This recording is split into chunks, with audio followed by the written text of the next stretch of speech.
our verse for today.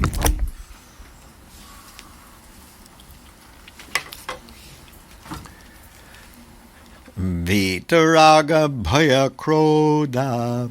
Vitaraga bhaya krodha. Vitaraga bhaya krodha. Vitaraga bhaya krodha. Manmaya mamupashrita. Manmaya mamupashrita. Manmaya mamupashrita. Manmaya mamupashrita. Bhavo jnana tapasa.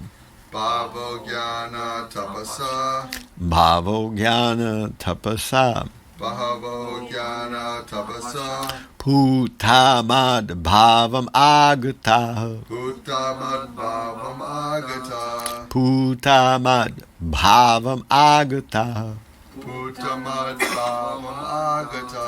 Vitaraga bhayo krodha. Vitaraga bhaya krodha. Manmaya mamupashrita. Manmaya mamupashrita. Bhavo jnana tapasa. Bhavo jnana tapasa. Putamad bhavam agata. Uttamad bhavam agata. Vitaraga bhaya krodha. Vitaraga bhaya krodha. Manmaya mamupashrita. Manmaya mamupashrita. Bhavo jnana tapasa. Bhavo jnana tapasa. Putamad bhavam agata. Uttamad bhavam agata. Vitaraga bhaya krodha. Vitaraga bhaya krodha. Manmaya mamupashrita. Manmaya mamupashrita. Bhavo jnana tapasa. Bhavo jnana tapasa. Uttamad bhavam agata. Putamad bhavam agata. It is Ken. I thought I was imagining. I had to put my glasses on. Is it possible? Right. Anyone else for the verse? Shoot it out. Vitaraga bhaya krodha. Manmaya ma upashrita. Manmaya mamupashrita. Bhavo jnana tapasha. Bhavo jnana tapasa. Uttamad bhavam agata. Putamad bhavam agata. Sasha? Vitaraga bhaya krodha. Manmaya mamupashrita. Bhavo jnana tapasa. Putamad bhavam agata. Vita, freed from. Freed from. Raga, Raga, attachment. attachment.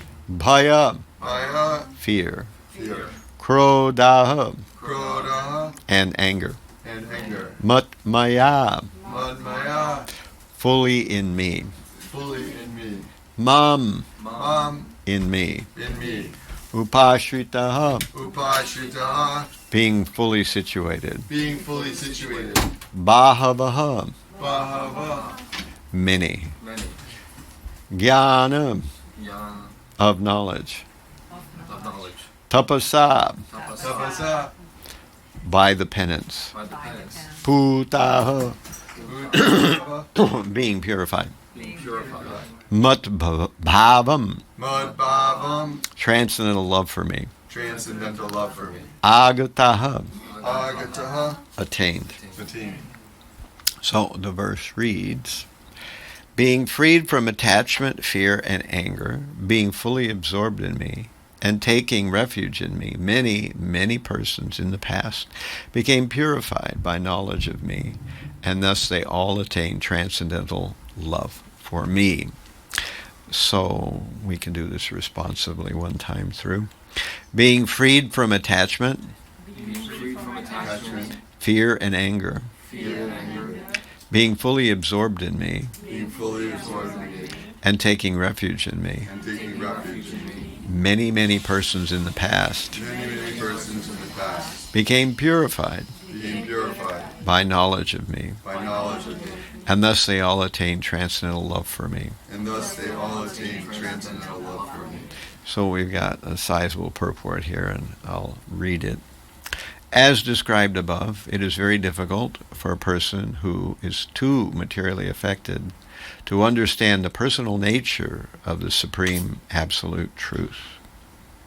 Generally, people who are attached to bodily conception of life are so absorbed in materialism that it is almost impossible for them to understand how the Supreme can be a person. Such materialists cannot even imagine that there is a transcendental body which is imperishable, full of knowledge, and eternally blissful. In the materialistic concept, the body is perishable, full of ignorance, and completely miserable. Therefore, people in general keep this same bodily idea in mind when they are informed of the personal form of the Lord.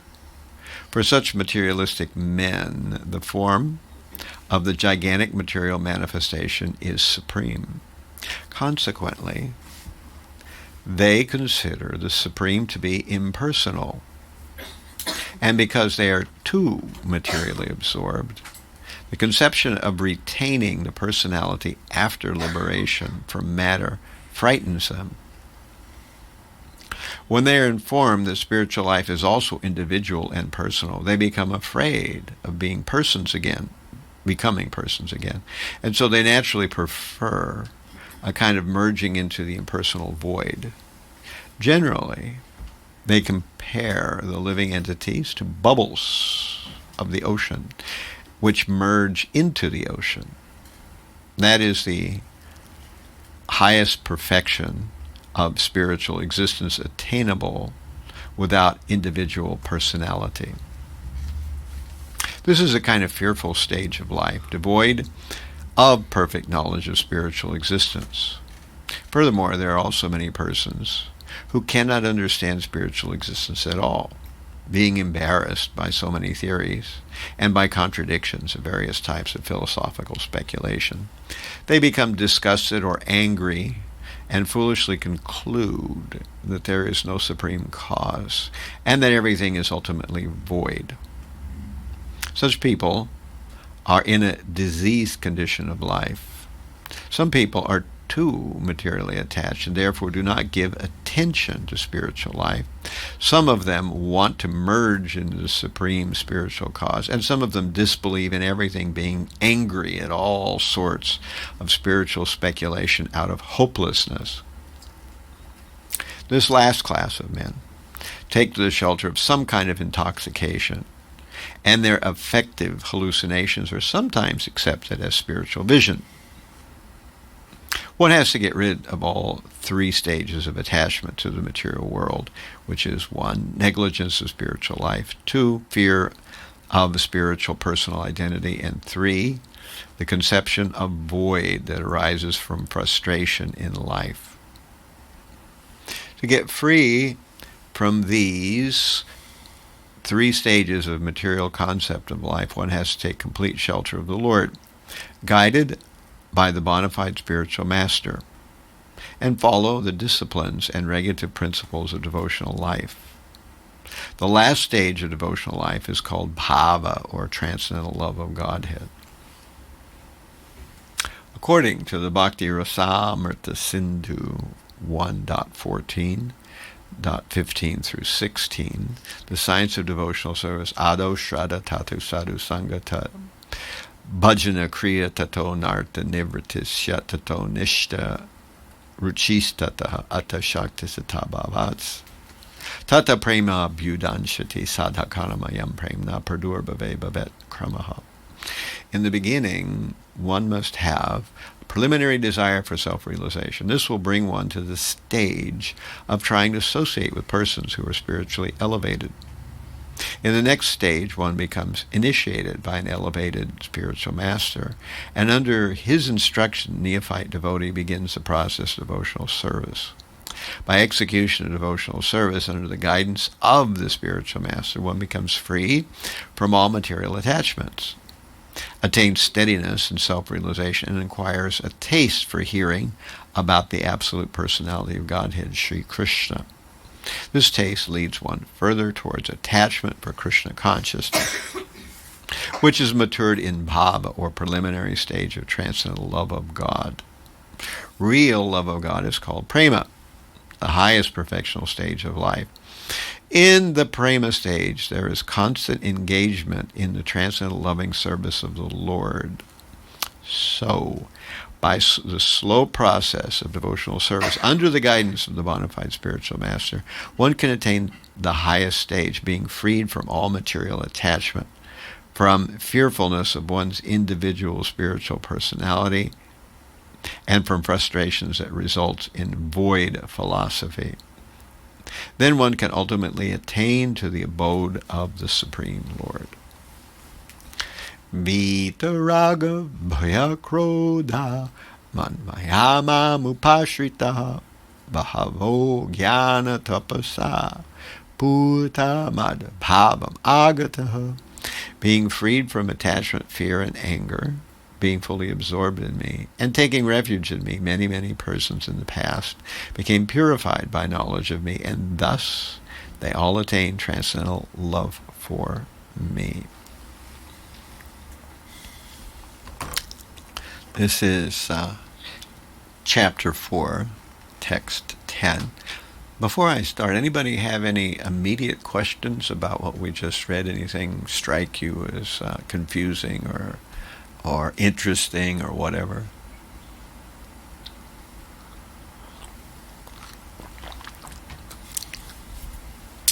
If not, we can roar right on into it. But sometimes I like to see if immediately anybody has something pop into their minds. So the chapter is called Transcendental Knowledge. So this is chapter 4 of Bhagavad-Gita. And we discover that the Vedic conception of knowledge is very different from our Western conception of knowledge. There's a rough similarity, obviously, because the word knowledge is there. But there's some fundamental, serious differences between the two concepts in the Western world generally. We take knowledge to be a collection of being able to retain facts and figures and details of things that happened in the past, names, structures, and particularly skill sets that allow us to manipulate the material energy in a particular way, usually for the purpose of gainful employment. So that's kind of what the modern idea of knowledge is. If you go to college, this is exactly what you're paying your money for, and good money it is. You do pay for it. So, you're paying money so that you can learn facts and figures, various structures, names, historical sequences, and various techniques and skills of manipulating the external energy in ways that will allow you to get a job in the outside world somewhere, and in this way contribute to society and get some money as a result of it. So this is usually what we consider knowledge. But this is not the Vedic conception of knowledge. Actually, if we read chapter 13, I'm going to go there. There is Krishna's definition of knowledge, which is quite different. It's 13:8 to 12. Here is Krishna's definition of knowledge, the English version. humility, pridelessness, nonviolence, tolerance, simplicity, approaching a bona fide spiritual master, cleanliness, steadiness, self-control, renunciation of the objects of sense gratification, absence of false ego, the perception of the evil of birth, death, old age, and disease, detachment, freedom from entanglement with children, wife, home, and the rest, even-mindedness amidst pleasant and unpleasant events, constant and unalloyed devotion to me, aspiring to live in a solitary place, detachment from the general mass of people, accepting the importance of self-realization, and the philosophical search for the absolute truth. All these I declare to be knowledge, and besides this, whatever there may be is ignorance. Of course, in our modern way of looking at things, we might not even, we kind of wonder, how is this knowledge? But what this list is, are things that are prerequisites for, or good qualifications for, getting deep philosophical knowledge, not knowledge necessarily pointed at manipulating the material world for some gainful employment. We're not saying that knowledge of how to manipulate the material energy for gainful employment is useless or absolutely unwanted, but it's not the most important kind of knowledge, and therefore in the Vedic system it's not really considered knowledge. What is considered knowledge is knowledge about who we are, why we're here, and what we should do about it. That's knowledge. And to do that requires a certain bearing, or a certain kind of mental and basically life orientation. If a person is actually, very into, running around trying to enjoy the senses, particularly sampling various kinds of intoxication, the kind of things that generally modern people do, knowledge just won't happen. I use the example sometimes. If a quantum physics instructor came into a classroom in some place like MIT or Harvard or wherever you're going to, some kind of really, super specialized, high-range, difficult, complex subject matter. If a college professor came in and he noticed that the students had passed around a bottle of vodka and they were all kind of half tilted, he probably wouldn't begin his lecture, right? And there's a reason for that, So in the wrong consciousness, even the right knowledge doesn't get through.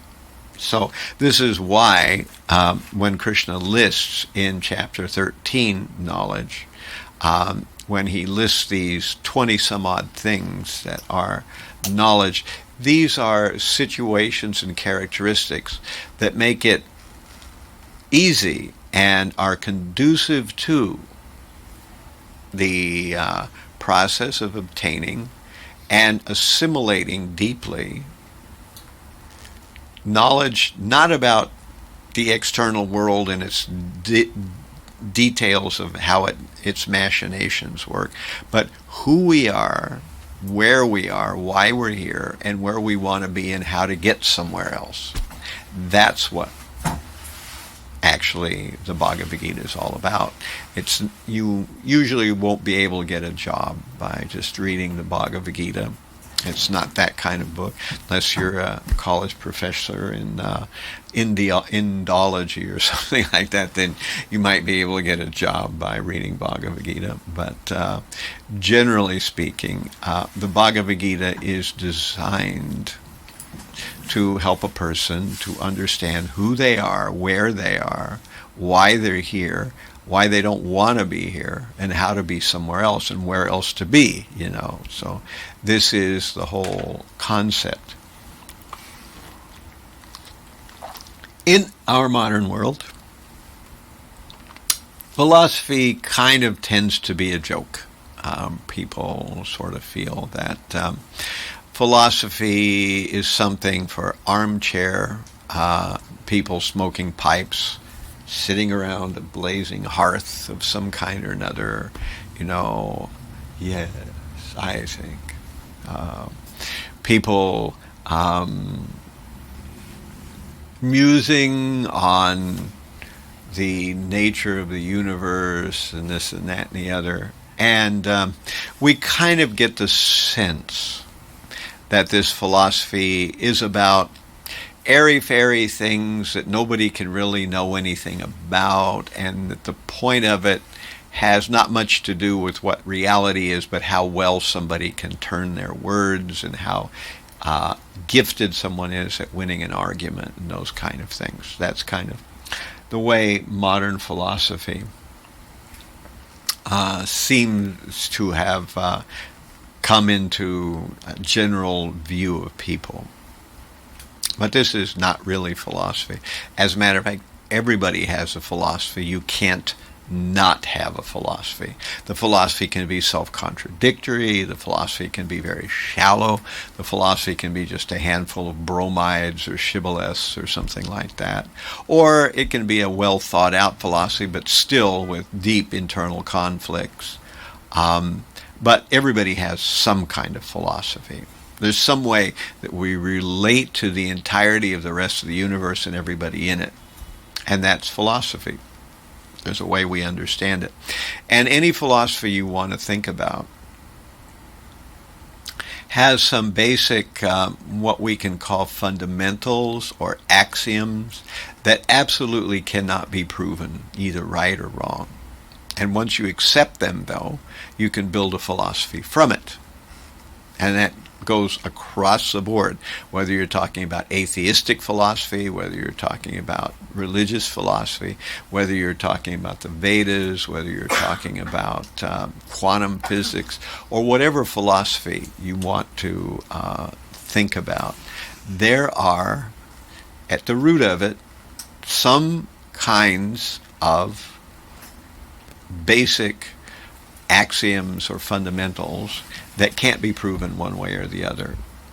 So that's why any philosophy you can mention, if you say, well, why do you say that? Why do you believe that? Why do you think that? Why do you go to that? Why is that the way it is? You'll finally wind up at some kind of basic fundamental somewhere along the line.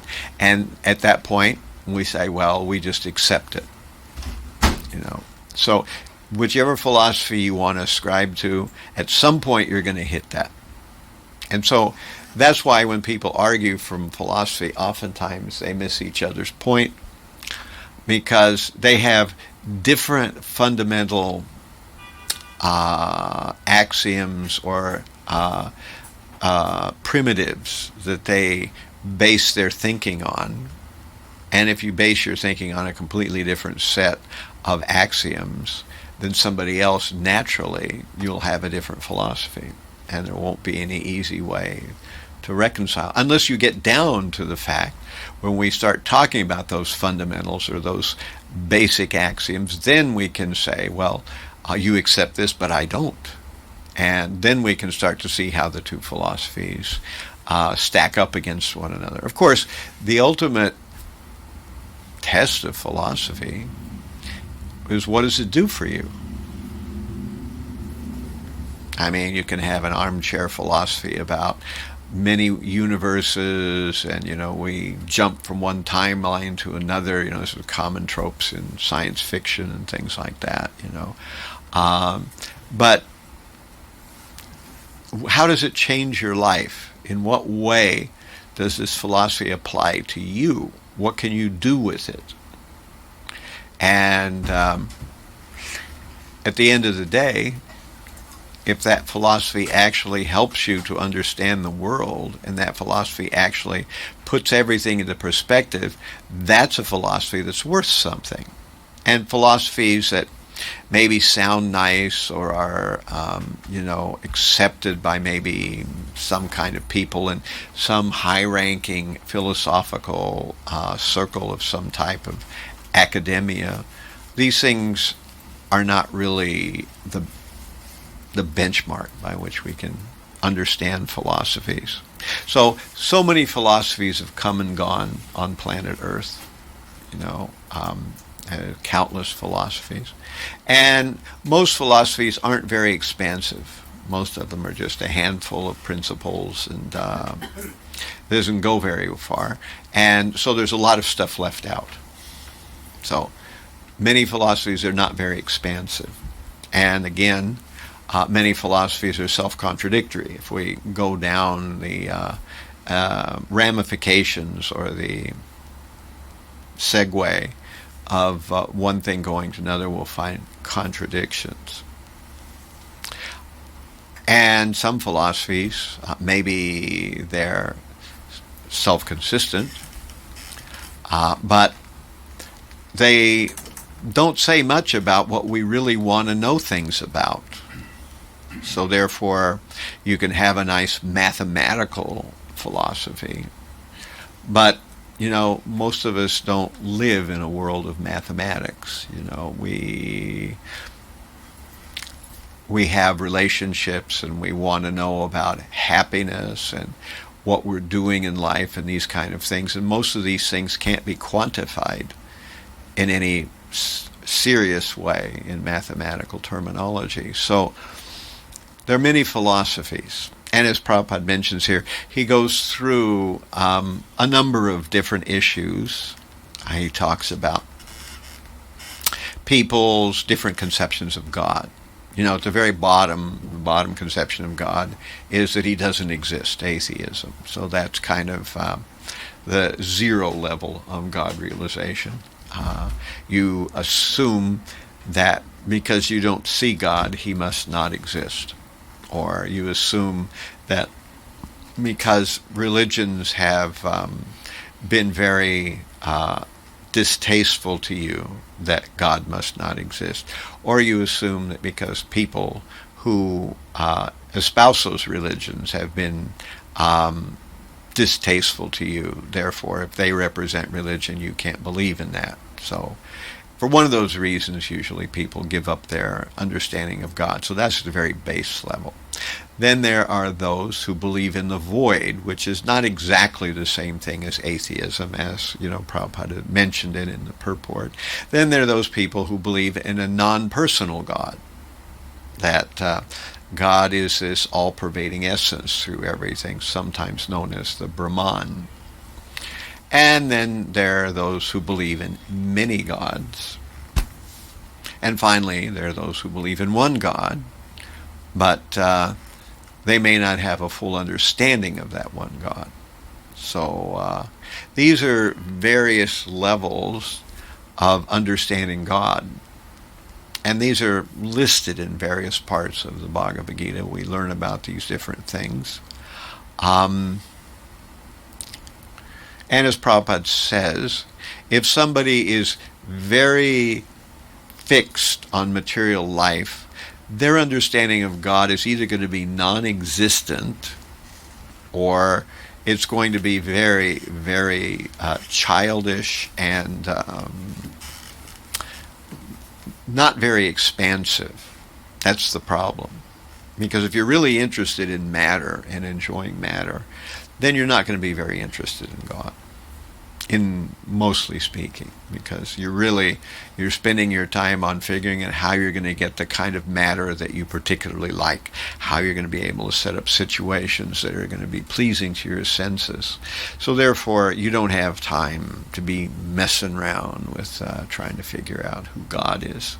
So therefore, if you do have a conception of God, and some people do, materialism and atheism don't necessarily go together, although they do go together nicely. It doesn't mean that every atheist is a materialist or a non-religious. well, I mean, every atheist is a materialist. There are some materialists who are not atheists, who are theists, but at the same time they're also materialists. Similarly, there are people who are non-materialists who are not theists either. So that also exists. The idea of voidism is this idea that everything sprang somehow from nothing. That this world, the whole universe, somehow bootstrapped itself into existence out of nothing. Of course, that's a hard one to swallow, but that's the basic concept there. And then we have others who believe that everything came from the Brahman. Now, the Brahman is at least intelligent, and you can see how a universe could come from the Brahman. But then what's the goal? To enter back into Brahman? As Prabhupada explains, that some people have had a very bitter experience in the material world,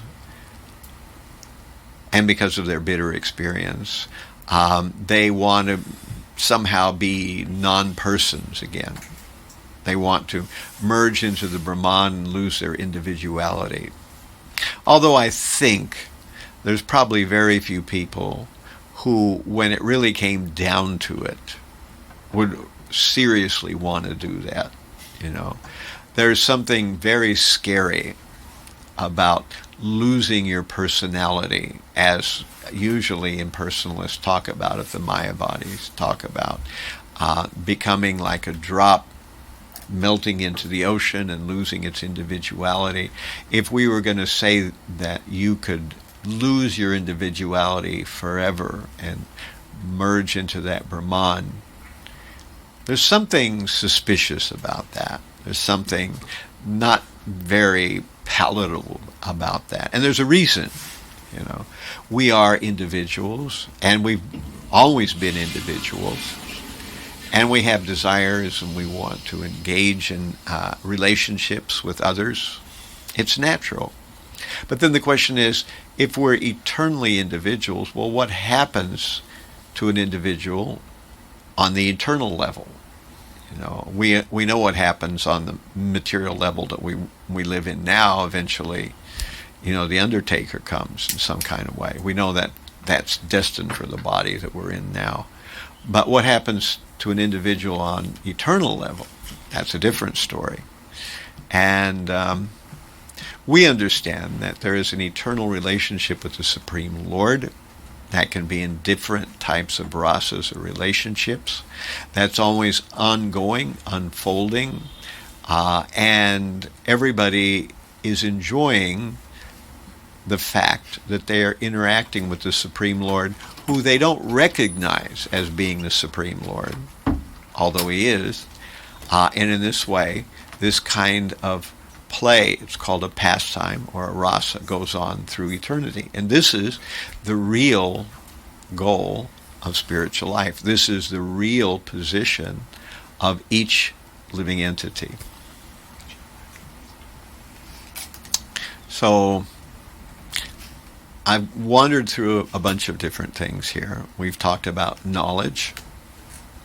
We've talked about the idea of different viewpoints of knowledge.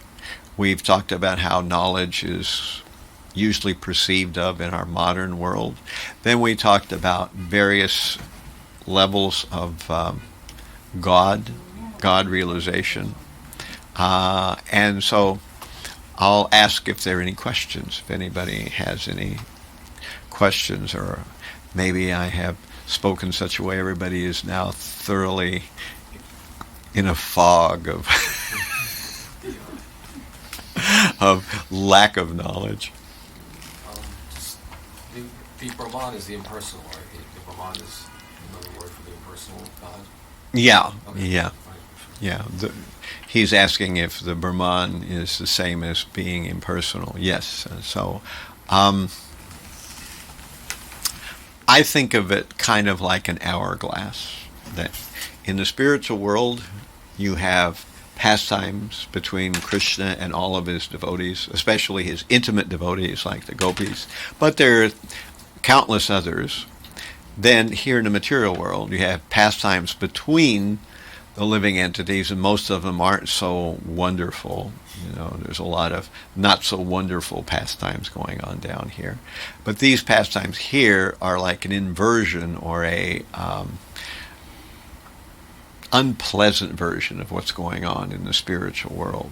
So, and in between, there's like a focal point, like an hourglass. You have an image here, and then it crosses over and becomes an inverted image below. But in the middle, it's just white light. There's no form, no variety. But many people think that that is actually the goal of everything, that everything must have come from the One. And in one sense, it did come from the One. But before there was the One, there was the Supreme, who is personal and has many forms and has existed eternally. He didn't condense out of the Brahman. In fact, we find in Bhagavad-Gita, Krishna will say that the Brahman comes from me, and so this is the actual understanding. As strange as it may seem, that the personal conception is more primary than the all-one. And the all-one, although it does lack the sufferings of the material world, it still has no form, no variety. And as I was saying the other day in a class, that, in the all-one, you can imagine being lost in an endless expanse of white. And next Thursday, it's going to be white also. And probably the Friday after that, it'll also be all white. And you don't see your own body. There's nobody doing nothing. And it just goes on like that. And there's a lack of the sufferings of the material world, that's for sure. But something kind of bothers us about this, and that's because we are persons. God is a person. We have always been persons. And we hear in Bhagavad-Gita, Krishna is explaining that never was there a time when I did not exist, no you, nor all these kings, nor in the future shall any of us cease to be. Na tvebaham jatu nasam, na tvam nemi janadhipaha, na chaiva navishya sarvavayama taparam. So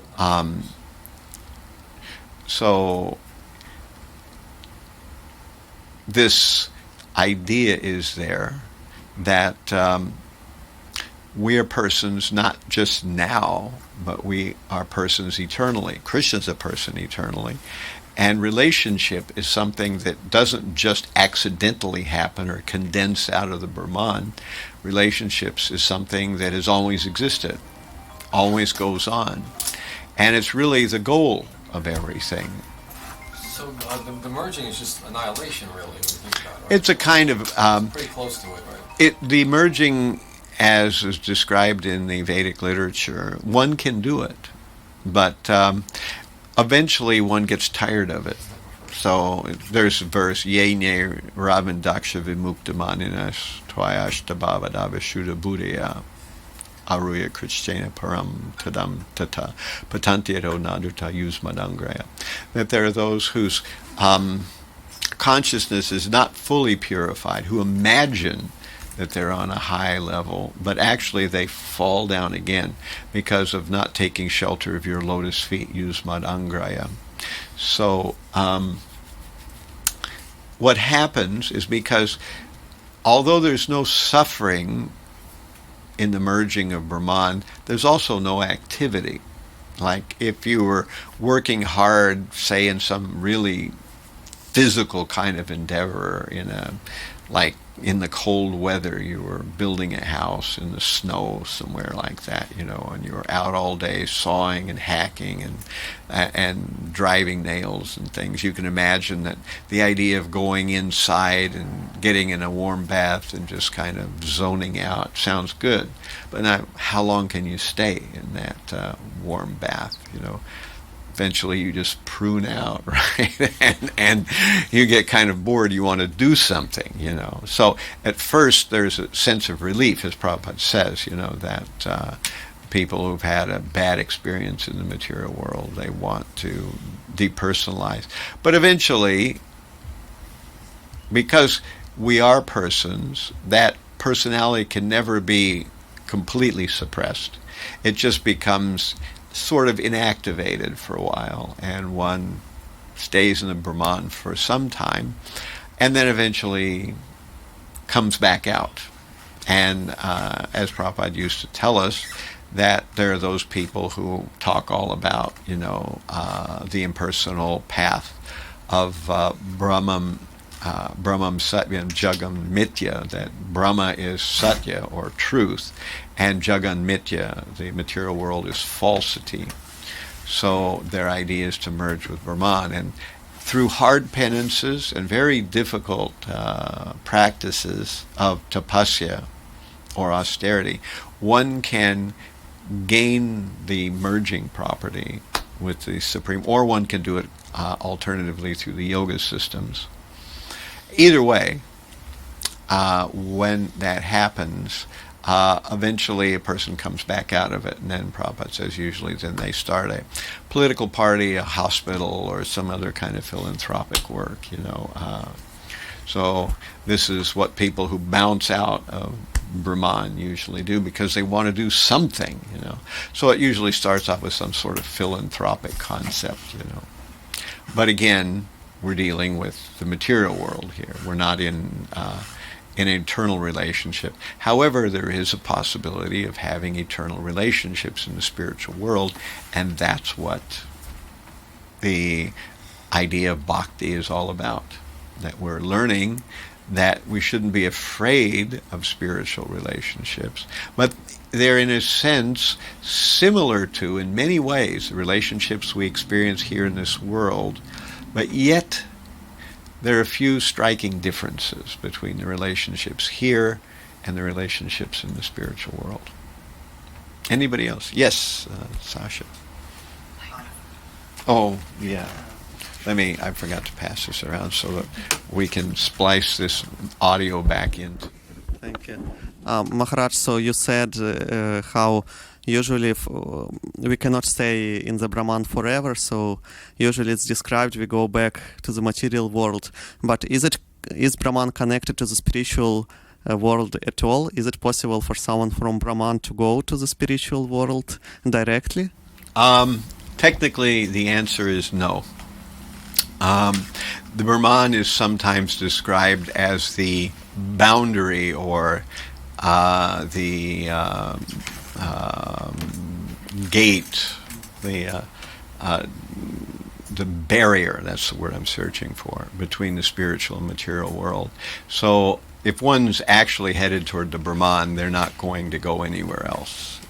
And since in the Brahman there's no activity, there's no, elevation to anything else, you just wind up eventually getting bored and coming out of it,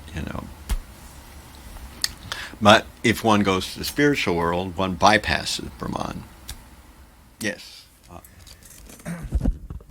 All right. So, in order to help us make the right decision, Prabhupada tends to emphasize that those who are interested in the impersonal oneness energy of God, they tend to be negative towards, in their view of God's personal nature, of Krishna, to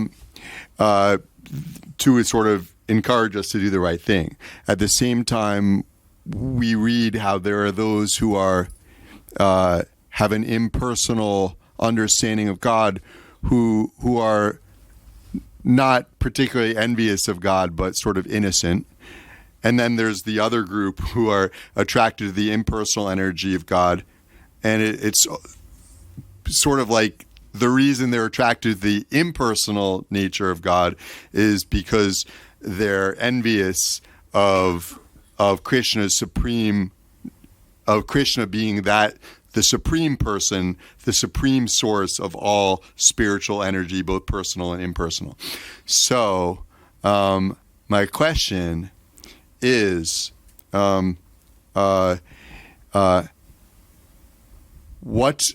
so among these two types of persons who have this sort of impersonal view or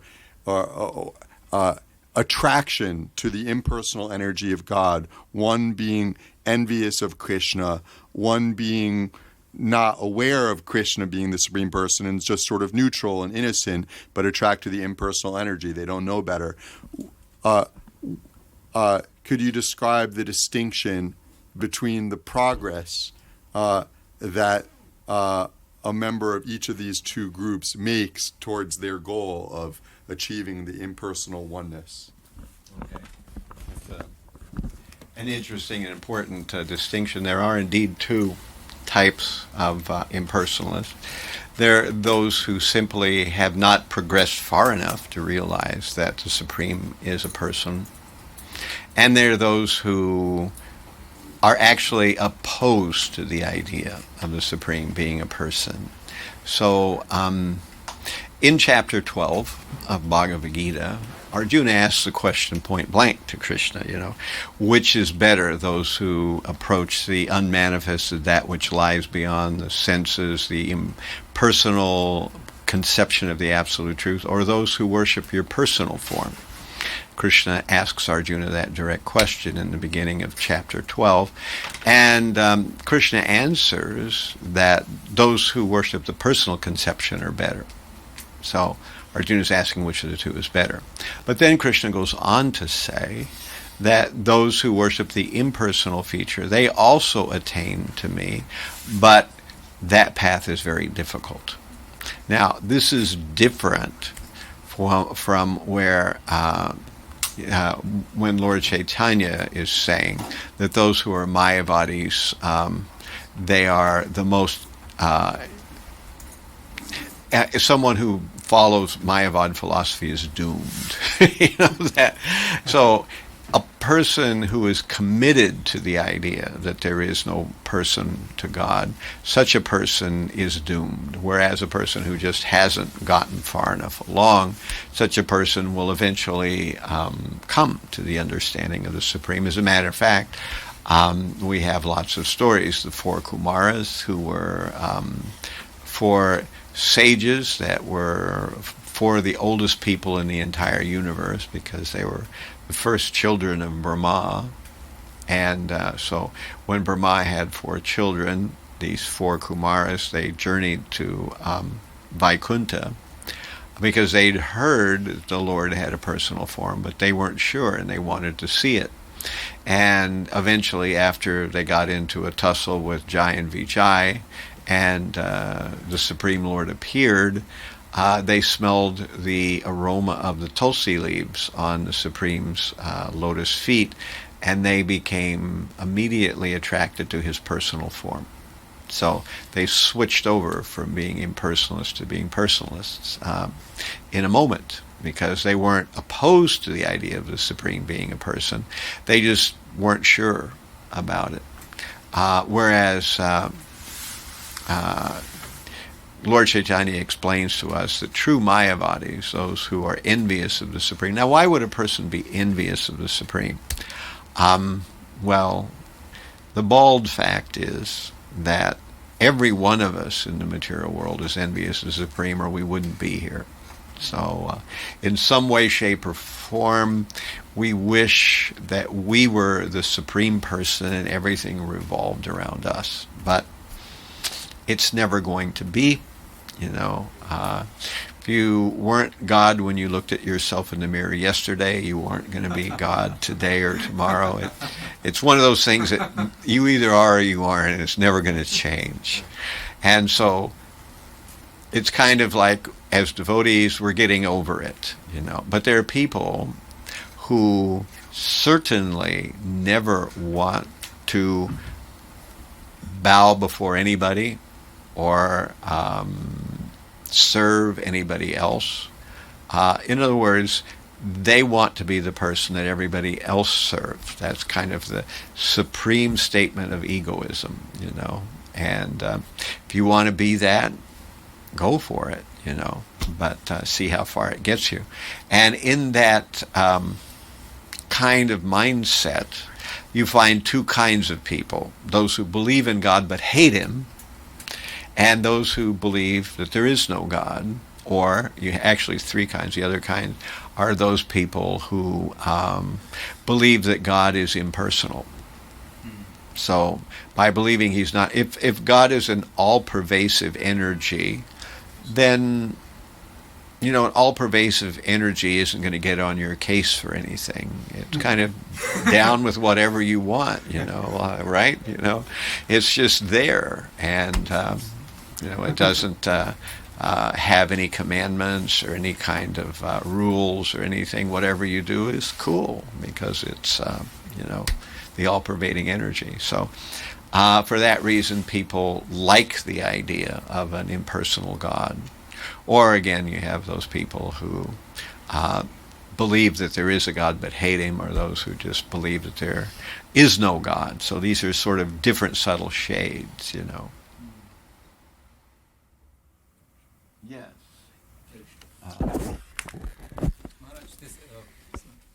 Hare Krishna Maharaj.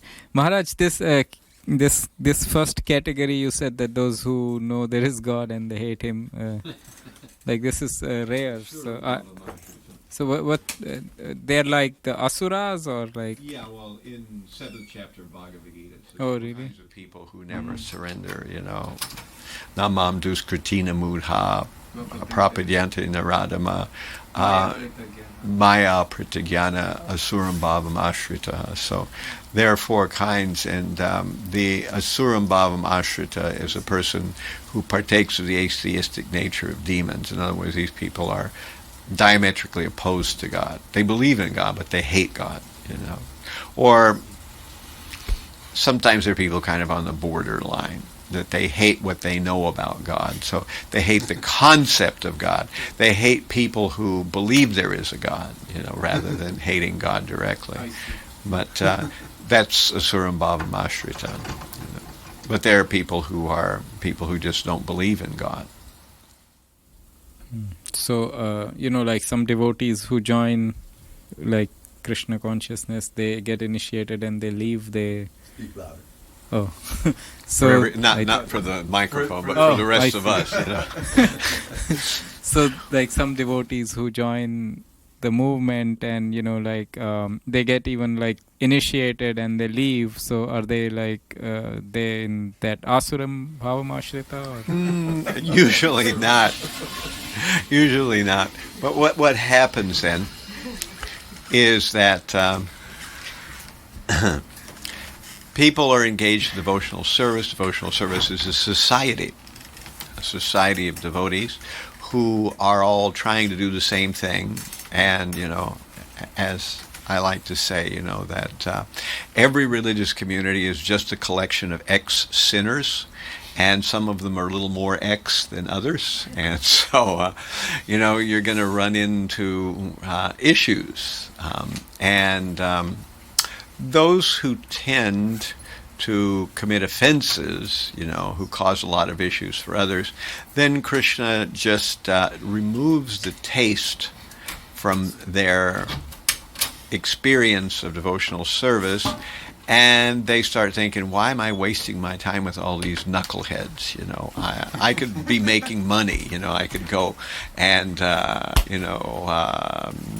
make it. I could become a influencer on YouTube or something, worthy of the world's worship like that, And so they leave the association devotees, and the devotees go, phew. And then that person, for a while, bounces around in the material world, and eventually, because they were devotee in the beginning, And Krishna never forgets that. Eventually, they think, oh, it was me that was where the problem was. It wasn't them, it was me. And then they come back and they continue. Sometimes this can happen dramatically and suddenly, and sometimes at the very final moments of life, where somebody realizes they're dying of cancer and they suddenly have this realization, oh my God, I left devotional service. I was actually on the right path, but because of my own ego, now I'm out here. Let me get back somehow or other. And so they come back around.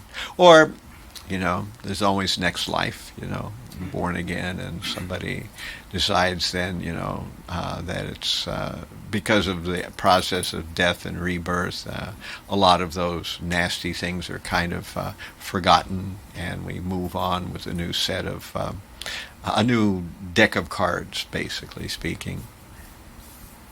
So usually devotees don't become demons. Sometimes they speak like it because they're trying to convince themselves that devotional service was the wrong thing. That has happened, and I've seen that. That when you're doing the wrong thing, you've got to come up with some justifications for it. So you oftentimes, a lot of times, people just really rant on about this and that and the other. And to be fair and honest and frank, yes, devotees do some knuckle-headed things, and sometimes a person does get mistreated in some way or another. It's all part of the fact that, as I was saying, every religious organization is a collection of ex-sinners. So, there are going to be some bumps on the road. There's going to be some whitewater here and there. You've got to learn to kind of forgive what gets dished out to you, knowing that maybe along the way you've stepped on some other people's toes as well, So in those kind of circumstances, it's easier to do. And if you're sincere about devotional service, usually you don't get pushed out. But if you're not careful and you make a lot of offenses, then, as I say, you kind of get that enthusiasm to kind of walk out the back door of devotional service. But when you go back out in the world, it's hard to forget devotional service, because once you understand how things are really working, it's hard to dumb yourself down again.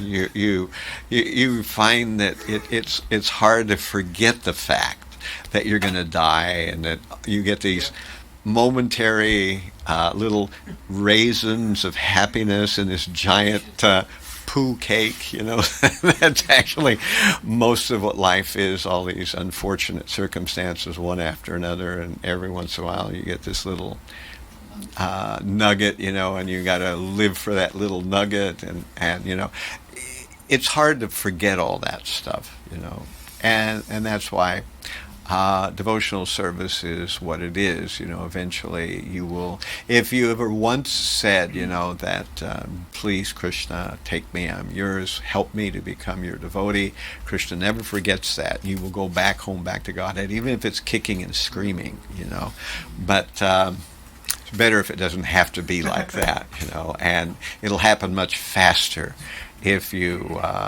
actually purify yourself instead of waiting for the external world to purify you. That's a scary thing. When you can do your own purification through chanting and through following regular principles, and it's a much easier road than the getting run over by a bus technique of becoming purified. That's another way you can become purified, but not recommended by great sages. So. Other questions? Okay. Where are we time-wise?